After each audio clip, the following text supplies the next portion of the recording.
We are recording. Yeah. Oh. All right. Well, we're having our chat, Wednesday night chat. It's been so fun getting together with Janet every time. I love it.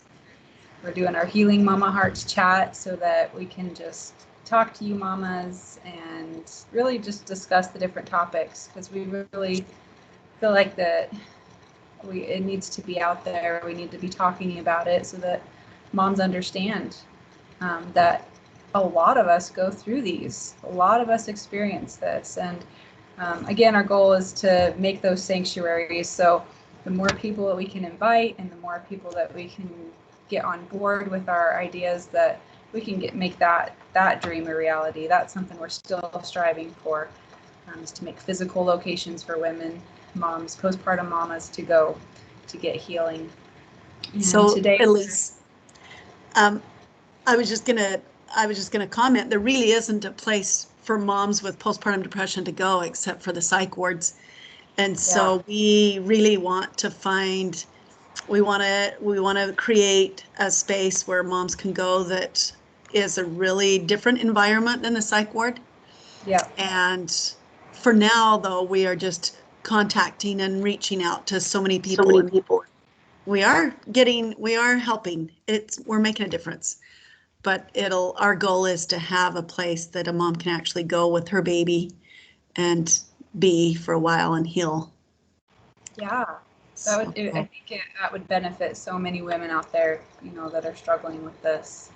So today we're going to be talking about some level 2 of symptoms and how it feels, and then give you guys ideas to get out of it, because it can be such a overwhelming thing. So kind of our topic today is just stuck in a rut. What it feels like to just be stuck in a rut. So we've got some things we want to give examples and talk about, also how we've overcome those things, and some ways that have been proven with other people that they've figured out how to get out of it. So I'm just going to go through a couple of these that I found that I really thought were interesting. So number 1 is that you don't look forward to much. Things that used to make you happy or excited, you don't look forward to them. Maybe, the only things you look forward to are sleeping again because you're just tired, or that you just want to get through whatever you're doing that day because it's not enjoyable or fun. And that's one sign. If you feel like you were a creative person before having a baby, and you just feel like all your creative juices won't flow anymore, someone's put the empty juice bottle back in the fridge in your spirit, That's a good way to describe it. Yeah, like you just can't get those. There's no juice to flow anymore. It's just gone. If you are a checklist person, if you make a lot of checklists to get stuff done, and you're checking all those off, but just still have this feeling of like not getting anything done during today, I just haven't gotten anything done. That's another symptom of being stuck in a rut. And by the time you get free time, you're too tired to do something that was unplanned, that you just aren't motivated to get moving with something that's extra. You're like, oh my gosh, I can't do it, Yes. There's also the one that the days just kind of all blur together, and that really calls out to me. I really related to that one. Yeah. Asking what day it is, what month it is. Oh my gosh, yeah, what month? Sometimes I get my weeks mixed up. I'll just be like, okay, what? Yeah. And like, it seems like all of the events in the next couple of weeks just kind of all slam into each other and just are a big blob. And I'm just like, I feel unoriented. Yeah. Another one is if people ask how you're doing, and normally most people, just to be, socially happy, you say, I'm fine, I'm good.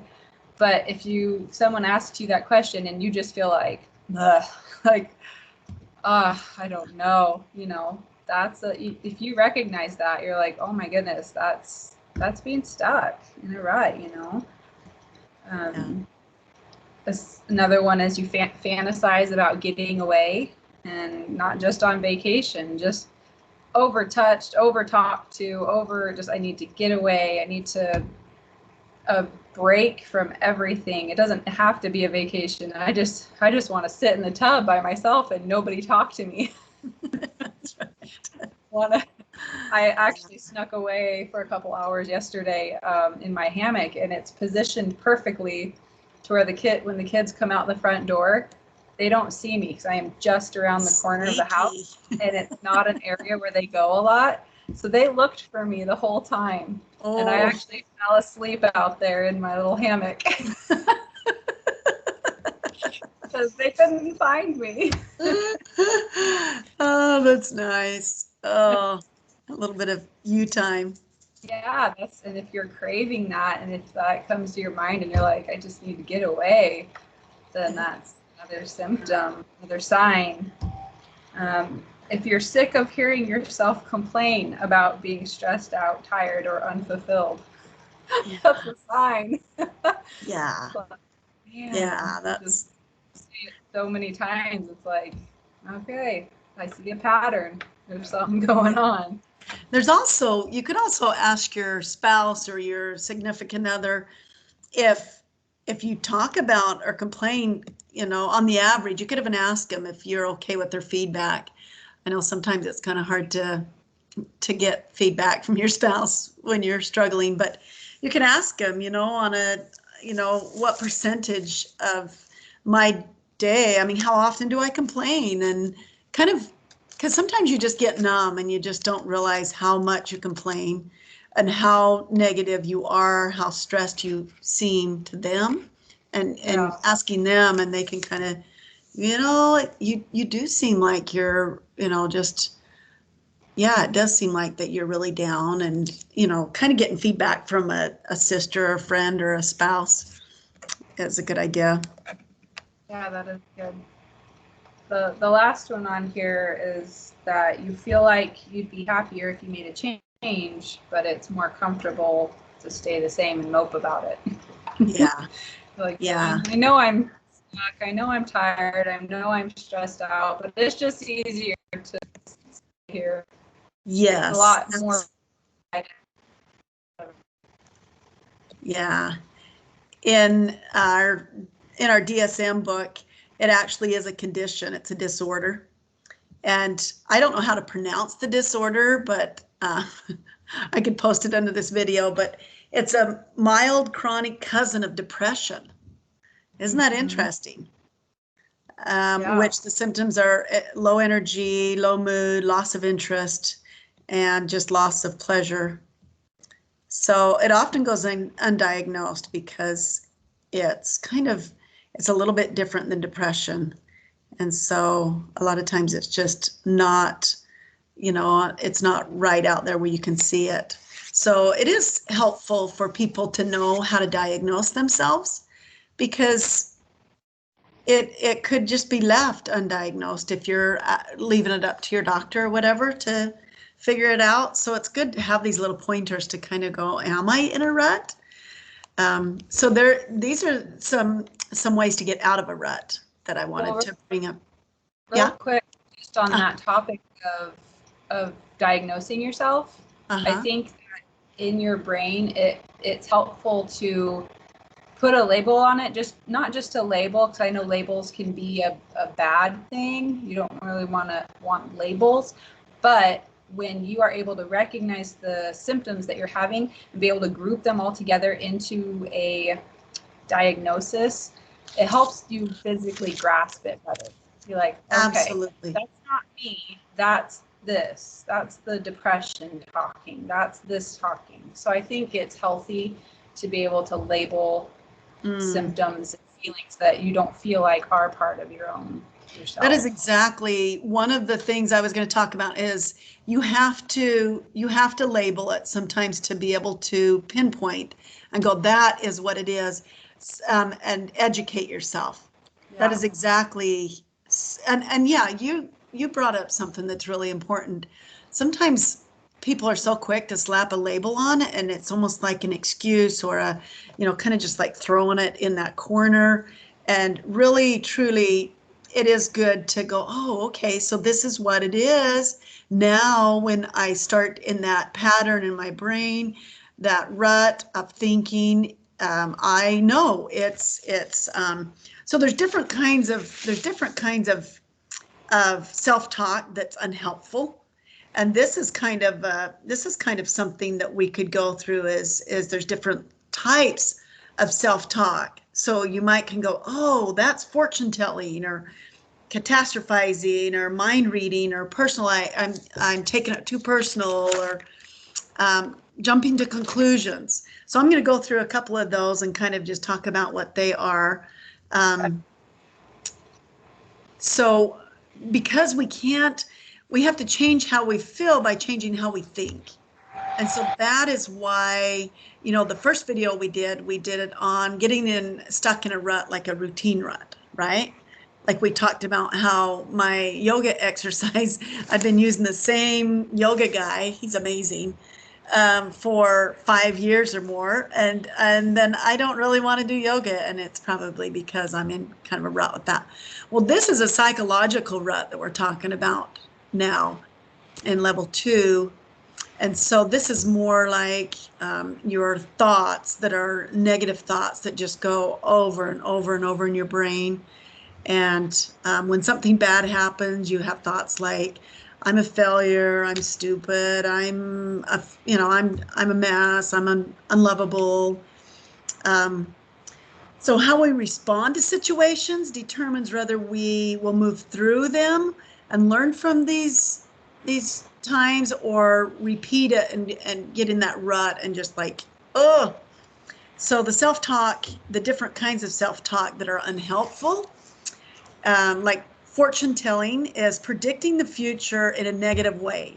Like, oh no, now everybody's going to hate me because I made a fool of myself when I walked into this social setting or whatever, you're fortune telling. Or, oh no, she thinks I'm stupid or whatever. It's interesting. Yeah. It's interesting how we think that we know, we assume. That's the new word that's been going around my house. Yes. 3-year-olds learning what the word assume means. And it's interesting how we assume what other people think. So It always is funny to me when people get really nervous in the checkout line and they're like, oh my goodness, I'm taking too long. I need to move. There's people behind me. They're waiting on me. Oh my goodness. Then they just start panicking. And it's like, no. Not so much. And think about how you felt when you were behind the person that was checking out in front of you. It's so, I think that we make up these mind reading almost. Yeah. In our head about what we think other people are thinking. Right. And it's almost like we think we can read other people's minds, and that's a gift not very many of us have. I sure don't. But every now and again, I think, oh, I'll tell my spouse, you were thinking this. And he's like, oh, really? I was thinking that? Interesting.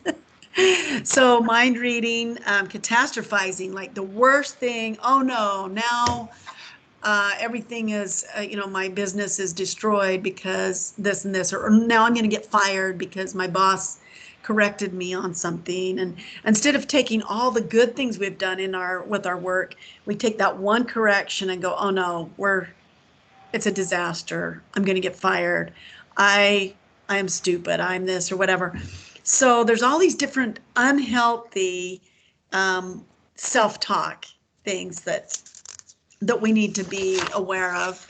And then jumping to conclusions, kind of like that's kind of part what you were talking about, people jumping to conclusions, or there was a situation the other day that I was at a meeting and somebody had done something to somebody in our group, and that person said, I really need to talk about this. This person did this to me, and the person wasn't there to defend themselves.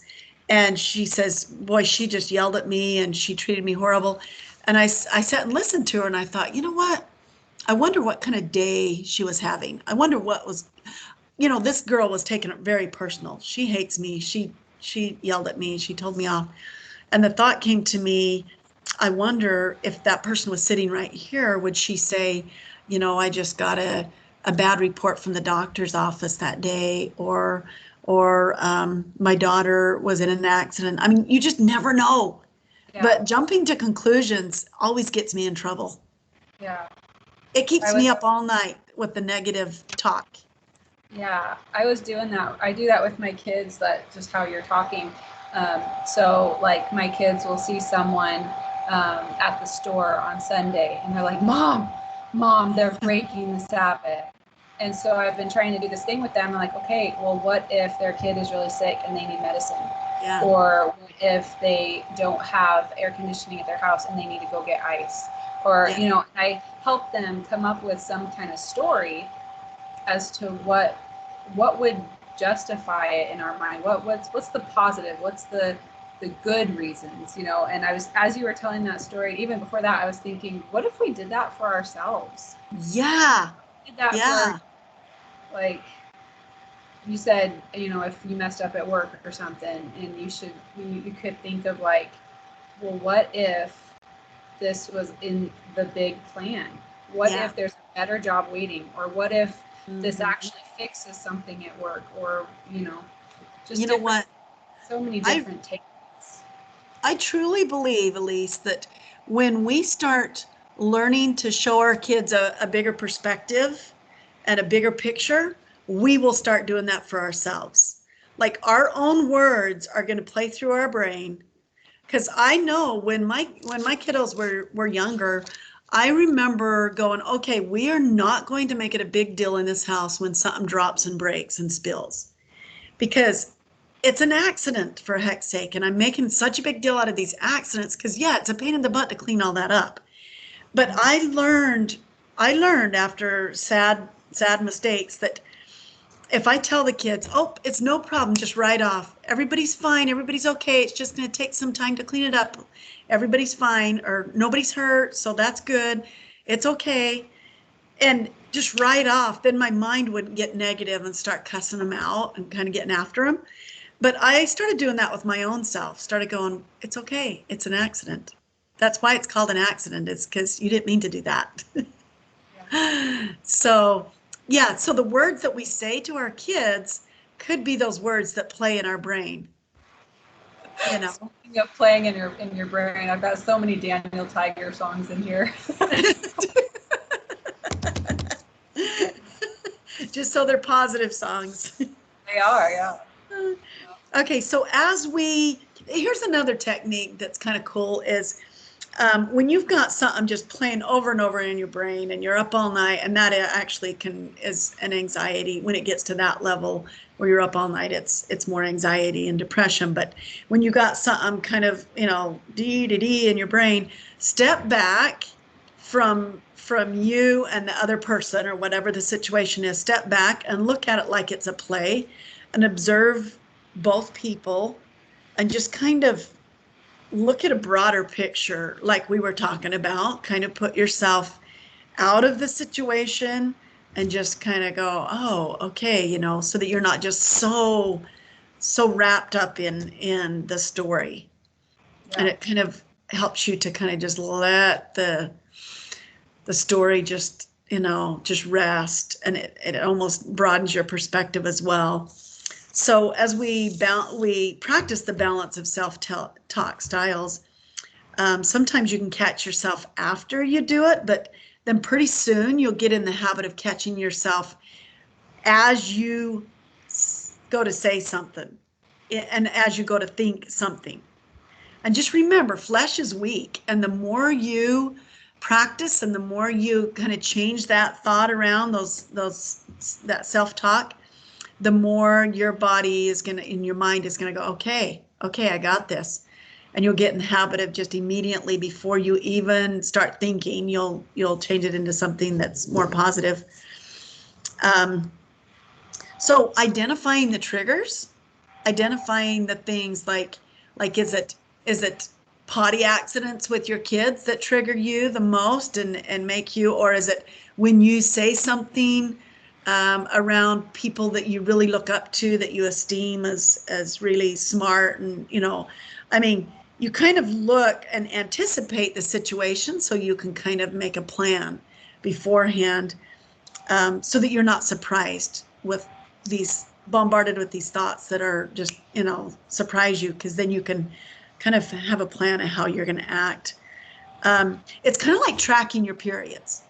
The reason women are successful at being able to kind of go, oh man, I'm overreacting. Oh, and it's a couple of days before my period. Okay, I get it. And so then they kind of back down and go, okay, this is not about my spouse ticking me off. This is about my hormones are out of balance. So it's kind of like that. You're kind of tracking how normally, what triggers you and what makes you do that negative thing, and adapt. And remember, you don't have to believe everything you think. Like, why do we have to believe those negative thoughts? Why can't we believe the positive thoughts, right? And we don't have to believe what others say about us. Like, say somebody is bad mouthing you, and it's true, and they really are. That you can believe it or you cannot. I mean, who cares what they think about you? And it's easy for me to say that because I'm 50 something, and for some reason that age, I just don't care as much. If somebody's badmouthed me, it just really doesn't bother me so bad. I remember when I was younger, it was devastating. And so I haven't forgotten how hard that is as a younger person to know that somebody's bad-mouthing you somewhere. But so generate alternative stories or possibilities. What is causing the negative self-talk? And you kind of were doing that with your children. Instead of judging somebody, you're like, well, hey, well, maybe this or maybe that. You never know. And you're going to find yourself in that situation too if you judge it. And then you'll go, oh, wow, there's sometimes you've got to go do that. You got to go and do shopping on the Sabbath or whatever. So generate some other possibilities, other stories, and then ask if it is true or helpful to believe this negative thought. Is it true or helpful? Yeah. Be flexible with your stories. Flex, don't get stuck, just flex. So like, so just ask, is this true? Do you know for absolutely sure that that's true? If I'm saying to myself, I am so stupid, and I'm just like, oh my gosh, and I'm replaying that visual of me saying something ridiculous, which I'm always the one to say the ridiculous thing, in a room full of people, I'll be the one. And so that story just plays over and over, and I could say, is it true that you're stupid? Do you know for a fact that you're stupid? Have you done an IQ test lately? Nope, you haven't. So you don't know if you're actually stupid. So you can actually say, really, you know that for sure. And then almost the very last thing is practice self-compassion. Be curious, not harsh on yourself. Like, be curious, like you were doing with your kiddos. I wonder, I'm just curious about this, but I wonder about da da da da da. There might be another picture, another side of this picture. There might be something else. Talk to your, yeah.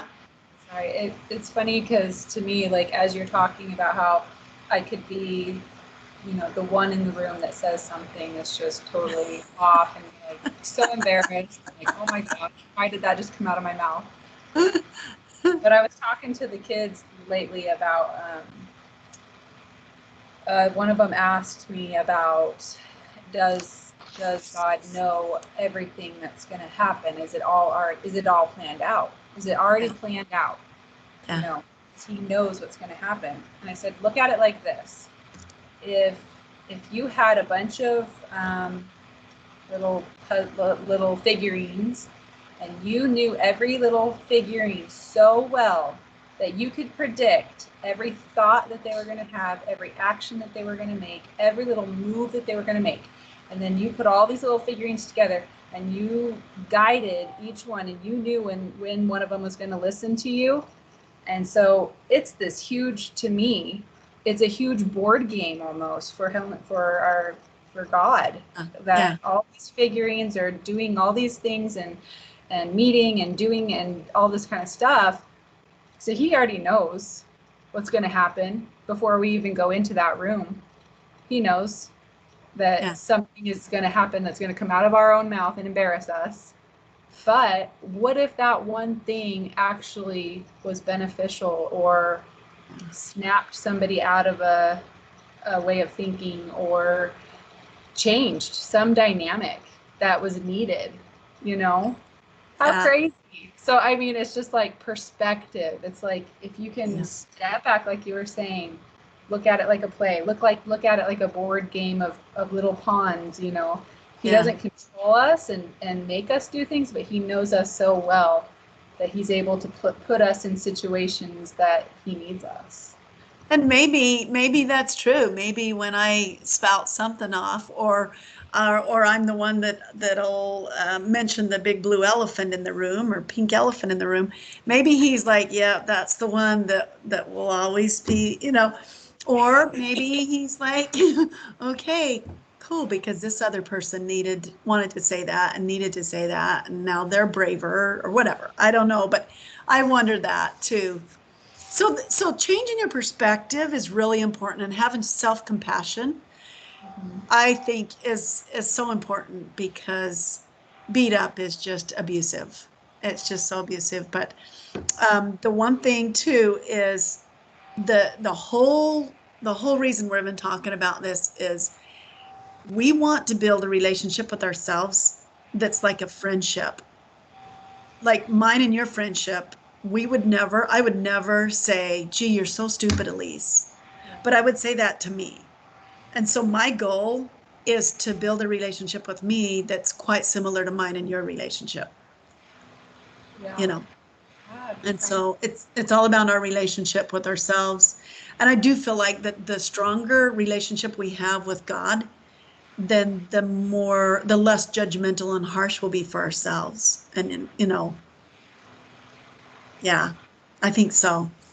Okay, that's all. I mean, I'm sure there's so many things we haven't covered that I hope people will leave comments and enlighten us on every avenues and everything that we've missed. So. Yeah, tell us what it feels like for you. We gave a few examples at the beginning. Kind of tell us what it feels like for you to go through this, and then what things you've done to pull yourself back out, or maybe you haven't yet and you want some advice. I don't know. So our third video will be talking about the self-talk that's like the real negative. So our next video is for the real negative self-talk. Yep. Awesome. All right. Okay, sounds good. Thank you. It's so nice to do a video with you again.